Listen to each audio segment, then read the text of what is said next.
Hey y'all, welcome to the last week of school. It's kind of crazy. The end is here, the end is near, it's upon us. So here's kind of what we've got going on today. We're going to be talking a little bit about, we're going to have our last real kind of lecture lesson.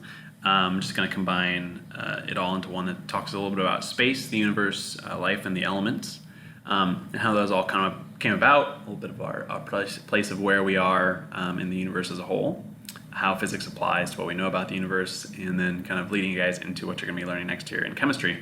Just a little bit of talking about how we get those different elements in the first place, and why that's important. So, and how physics applies there. So here's the first thing I wanted to talk about is not this class, but the next class, either Wednesday or Thursday, depending on whether or not you're an A day or a B day. What I'm going to do is I'm going to try and do some last class Google Meets. Okay, so as a whole class, my goal is that at these time slots, so for example, for 2A physics at 1 p.m. on this next Wednesday, what I would like everybody to do, what I kind of envision happening that I think would be really nice, is for everybody to log on to the Google Meet just as a class so that we can all kind of like get together and be in class one last time and just kind of see what that's like and kind of wrap up the school year that way. Just kind of hang out, talk, might ask you guys how you're doing, summer plans, different things like that. Hang out, I can answer all your guys' questions if you guys have questions for me or about me, and things that you guys would like to know, things that you're interested in. We can just kind of hang out and chit chat there a little bit. Totally optional, but I would love to see as many of your guys' faces as possible before we go into summer mode. So a few things with that. Number one is, if you guys haven't already, if you download the Grid View extension, you can click on that link and add it. It's a Chrome extension, and that just allows you to, when you're in Meet, you can click that and you can see everybody's faces. So it's a little bit nicer if you want to actually be able to see everybody. So I'd kind of recommend getting that, and that way it's not just the person who's talking.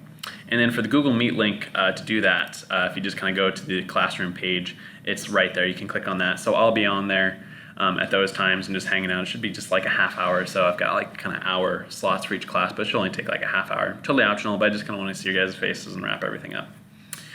So with that being said, here's what we got going on today. We're talking about space, universe, elements, and life as we know it.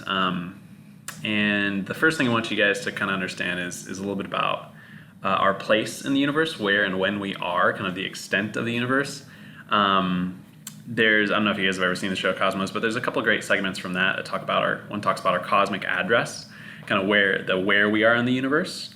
As far as our location, you guys may or may not know, here we are on planet Earth, and you guys have your own like street address. You're in a certain country, you're in a certain state, in a certain street, in a certain house, like in a certain spot right now, like at a specific point in space, and we kind of know exactly where that is. But once we kind of go beyond the Earth, like just kind of understanding where we are relative to everything else, relative to the stars and the rest of the kind of observable universe. So that's a good little video. I'd like you guys to just kind of watch that and understand some of that. And then there's the cosmic calendar, another segment from Cosmos, which talks about kind of when we are in time. So our universe has been around, as best as we know, for about 13.5 billion years. Earth has been around for about 4.5 billion years, give or take. You guys have been around for, 14 years, give or take? I've been around for like 30 years. So just kind of, what is the relative scale of our existence and our time and the time frame of things. So that's just those are some good tools to kind of understand where and when we are in the universe, and it just gives you some kind of a scale to appreciate. To kind of layer onto that, when I was back in Colorado, this was kind of one of my last nights there. Is kind of interesting that it actually eased the restrictions there with coronavirus, because where I was, it's relatively rural, and we hadn't had any new cases in over a week. And so it kind of plateaued, and so they loosened up to where you could have gatherings of up to 10 people. And so we had a little campfire, and it was a full moon, and it was really nice just being able to hang out outside. But the main thing about this is that it is so amazing out where my parents are, just being able to go out at night and watch the sunset and look, at the colors of the sky changing, as different wavelengths of visible light kind of get scattered and filtered out, and you're left kind of seeing those oranges, yellows, reds, and then fading to almost green. So there's this layer of like green in the sky, and then finally there's like this last little bit of blue high above, and then that fades away, and watching the moon rise And it really is amazing how much bigger the moon appears to be when it's at the horizon. It's kind of cool. I'm not actually sure why that is. I always thought it was something about the reference. You're able to reference it to the horizon itself, but there may actually be something where the atmosphere might kind of magnify it a little bit as those light waves are coming in. Not sure. Have to look that one up. But in any case, it's just beautiful, and just being able to look up at the moon, and even just like on a clear night, if you kind of get a really good look at the moon on a full moon, you can see a surprising amount of detail. You can see some of the basins and the craters, some of the high points, and you can see a lot of detail. And thinking about looking up at the stars and the planets, Venus is still in the sky right now, kind of in the early evening, and it's surprisingly bright. It's kind of called the evening star, Venus is, because of how bright it is in the evening. And so that's really beautiful. You can kind of find that. If you look up like star finder apps, it's really cool. You can actually kind of look up and use your phone to kind of point at different stars and kind of know what they are and the planets. So Venus was up there, just being able to see the stars on a clear night. So in a new moon night, or when the moon's not out and it's dark and it's clear, you can also see the Milky Way from my parents' place. And if you ever go to places where you get less light pollution and you're really only at nighttime, you're only seeing the light coming down from the stars. And you can see the kind of this stripe of the Milky Way, and it really truly is amazing. And it's amazing that we've been able to look up at the night sky ever since humans could develop vision. Animals can still look up at the night sky, and I don't know if they feel anything or not, but it's a pretty powerful thing just to be able to look up and wonder what's up there and what's beyond. And it really is amazing through kind of what we know about physics and what we know about light and motion. How much we've been able to learn about the universe itself and what is beyond our planet. It really is pretty amazing, and we don't get to cover that much of that in this class, but it is very well within the realm. It's really based on physics. Most of astronomy and cosmology, the formation of the universe, and what we understand is based on what we know about physics.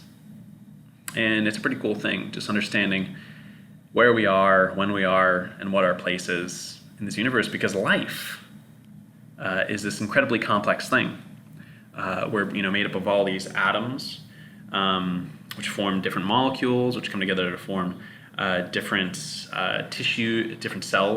different tissues, and even within those cells, there's all this complex chemistry, right? All these atoms that are bumping into each other and combining and attaching and attracting and repelling and moving in different ways, and all of that motion, all of that attraction, all that repulsion that allows us to function at the very basic level is governed by the laws of physics, right? By the conservation of energy, by the forces of gravity, by the electromagnetic force, right? The fact that those atoms are held together has to do with the strong and the weak nuclear forces. And these basic laws that allow the universe to function, that kind of are just the way that things work, that we've been able to kind of codify using math and physics. It's amazing because all of these different interactions are happening, billions in a second in our body are happening, and that allows us to see, to perceive, to think, to feel, to experience life, to be alive. And it really is a pretty amazing thing. It's incredibly complex, but we, can kind of start to see and piece together an understanding of how exactly that happens.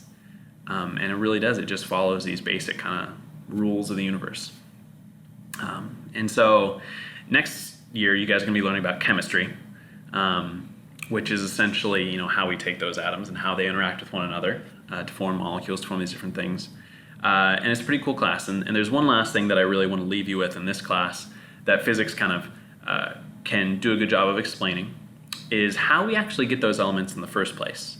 And so if we think of the formation of the universe and how we actually get these elements, I'm going to hop over to here where I can kind of draw a little bit.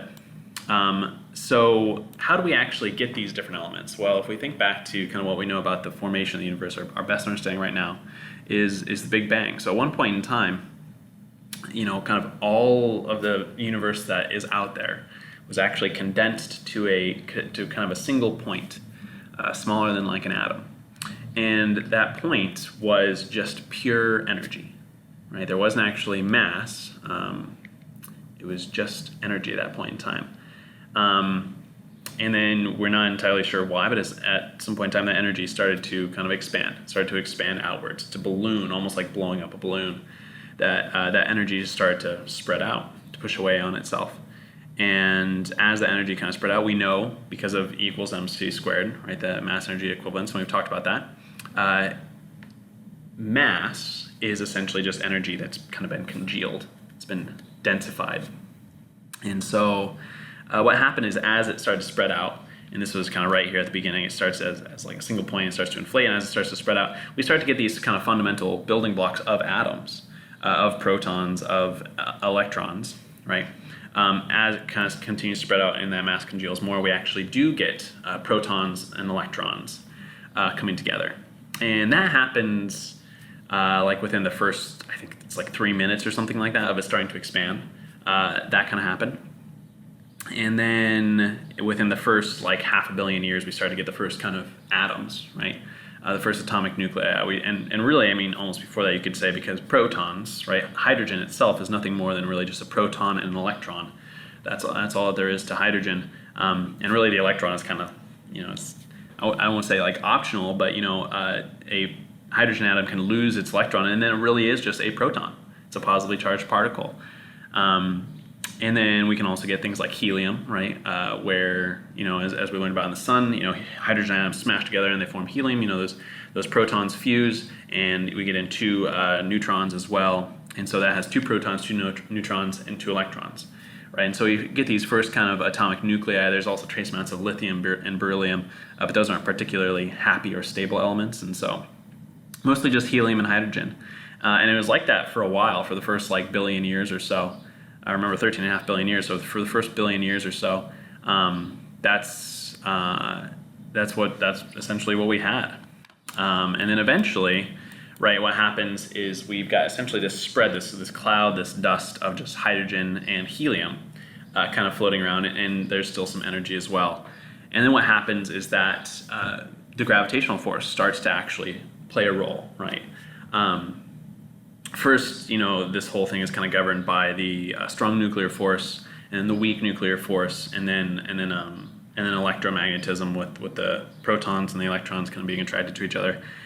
And that's just kind of evenly spread out, and then finally gravity starts to actually play a role. And what happens is we start to get just areas and pockets that are slightly more dense, or slightly more hydrogen and helium kind of packed in there, and they start to attract each other gravitationally, and they start to pull on each other. And what we end up getting is as these kind of this even cloud of hydrogen and helium, kind of dust as it were, and gas, starts to kind of condense, right, into these denser pockets, and we get the first stars, right? And we get these stars that form. They're mostly made up of hydrogen and helium, and then eventually, right, those stars form kind of the visible universe as we see today. There's a few more kind of steps in between there as to what happens, but these stars are a key thing, right? As we get this hydrogen and helium gas that kind of condenses, these stars are very, very important for understanding how we get elements that are beyond hydrogen and helium, these kind of basic elements.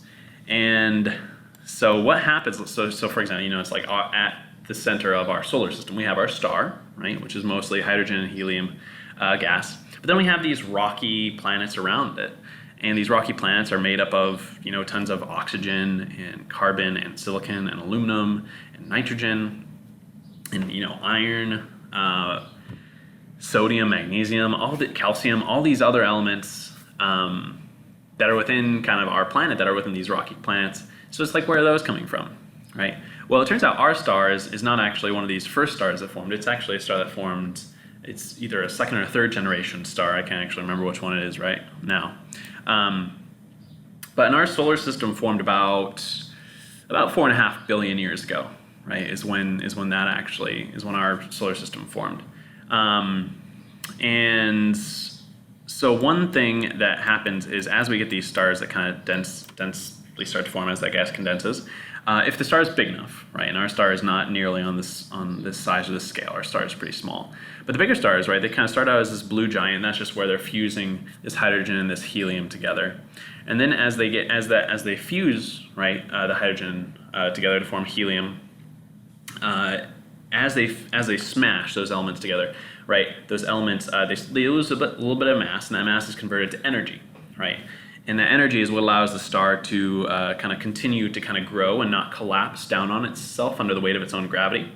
And so it continues smashing elements, smashing elements, smashing elements, smashing elements, releasing energy, releasing light, all right, and overcoming gravity.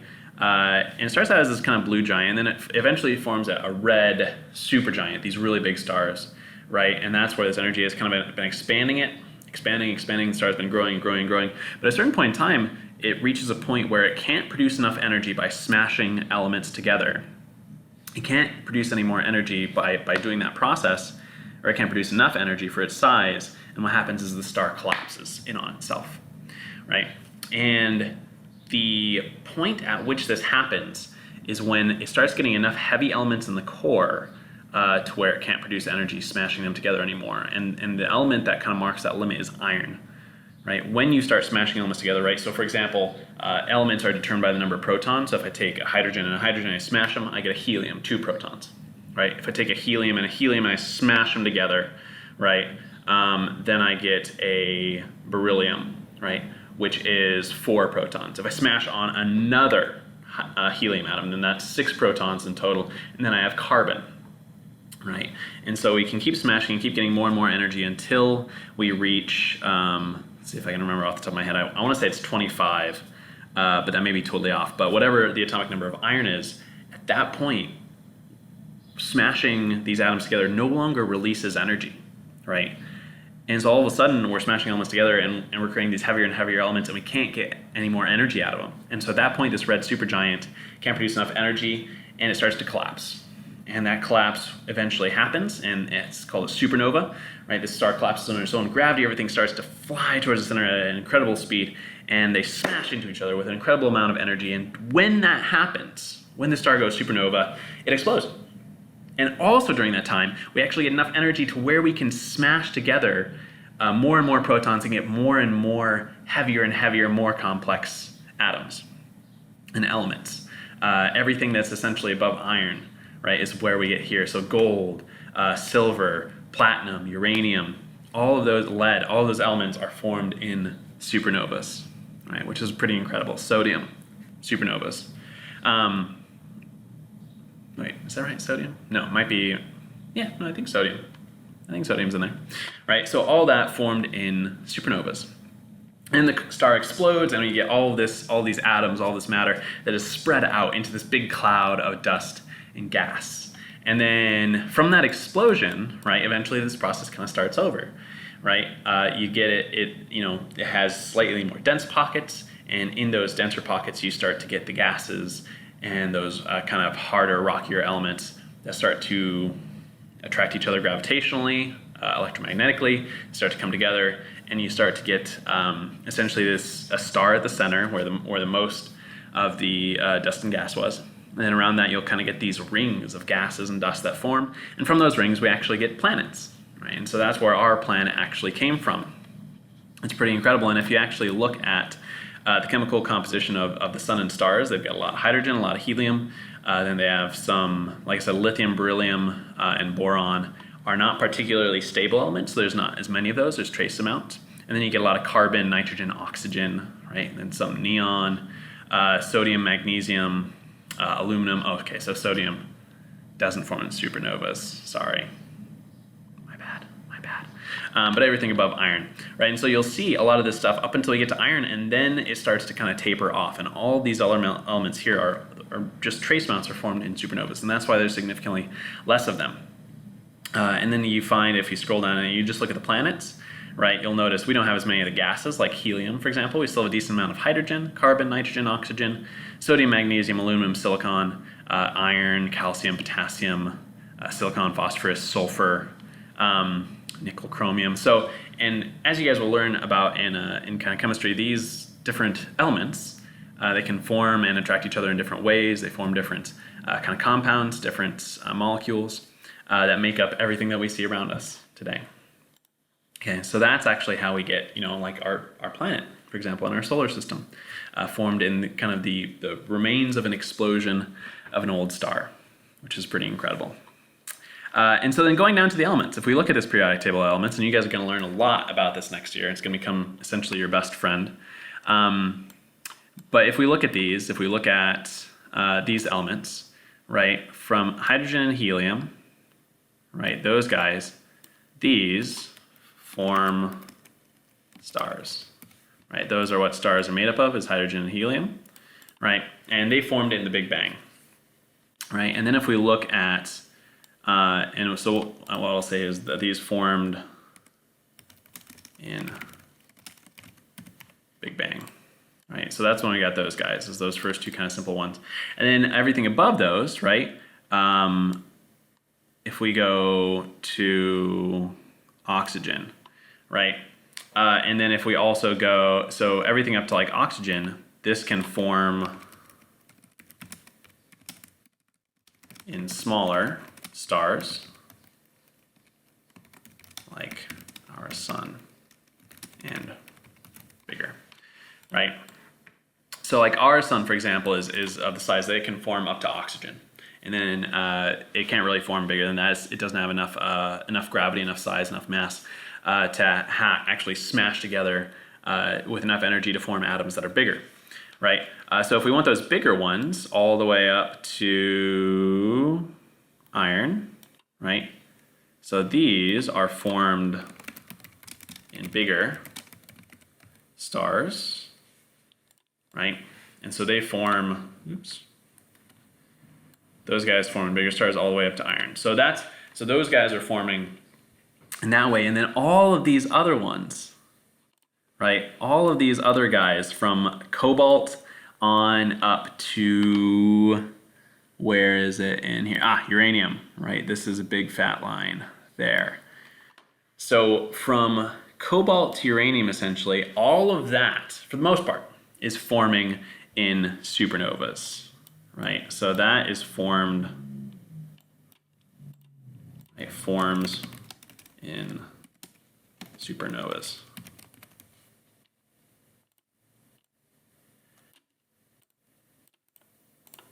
Which is pretty incredible. So any of those, right, are actually formed when we have these big stars that get too big and eventually they collapse on themselves and they form a supernova, right, this big explosion. And then everything above uranium, essentially, we've created in a lab. And that's because uranium is the last stable element. So it is the weak nuclear force that allows us to actually kind of get these elements together, right? That is what actually allows kind of these neutrons to balance out these protons and keep them in that space kind of tightly packed together. And above uranium, you just can't find a stable configuration of neutrons and protons. And so any of these elements, we've made them in the lab by smashing atoms together, but they only exist for small amounts of time before they actually decompose and break apart, right, to uranium. So uranium even breaks apart and decomposes. It radioactively decays, as we talked about. And when it does, when you split uranium, when it decays, it can actually release a lot of energy, which we call nuclear radiation. But uranium is the last kind of stable because it actually is stable for a relatively decent amount of time. And everything above that is not really that stable. So above that, we can get these atoms and these elements, but they don't stick around for a long, long time. So it's pretty incredible. So if you think of like a gold ring or silver, like a silver spoon, right? All of that element, right? If it's like pure gold or pure silver, all of that was produced in a supernova somewhere at one point in time. Likely the supernova that, was where our solar system is now, and that our solar system is made from the remains of.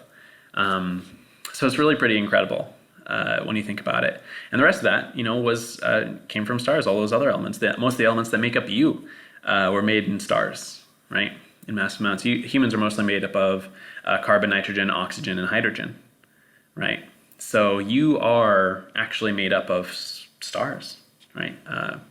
The famous kind of astronomer Carl Sagan, who did the first Cosmos series before they did the reboot, he once said that, we are the stars' way of understanding themselves. And it's kind of an interesting way to think about it. It's like somehow, it's like, yeah, we, which are made up of the stuff that came from stars, are looking at and learning about stars and how they work. Which is pretty incredible. And how do we know everything that we know kind of about the universe and the stars and the Big Bang and all that stuff, a lot of it comes from observations made of light, right? Electromagnetic radiation that is coming to us from space, from other planets. We can kind of measure that, we can track it, we can see that other planets, other galaxies are moving away from us using that information. We can know what things are made of because different elements leave kind of different signatures in their electromagnetic spectrum. So we can see what things are made of from a distance. It's pretty incredible, really, when you get down to it, how much we know and how we know it. So, but anyways, you guys are going to be learning a lot more about this next year, the periodic table, how these different elements can combine and attract one another based on the laws of physics, based a lot on that electromagnetic force. And yeah, it's pretty cool. So last thing I want you guys to check out is there's this little Radiolab segment. It's like 7 minutes talking about this exact thing, right? How we get these elements. And that was kind of the first time that I had really heard or learned about it, was listening to that. And it really blew my mind. It's kind of cool. So anyways, that's that. That's our place in the universe. That's how we kind of get these elements and everything that we see around us. I hope you guys found that interesting. I hope you guys kind of stay curious about these kind of things and seek out answers. And I hope to see you guys either Wednesday or Thursday and just kind of hang out and chat. So hope all is well. I'll see you guys later.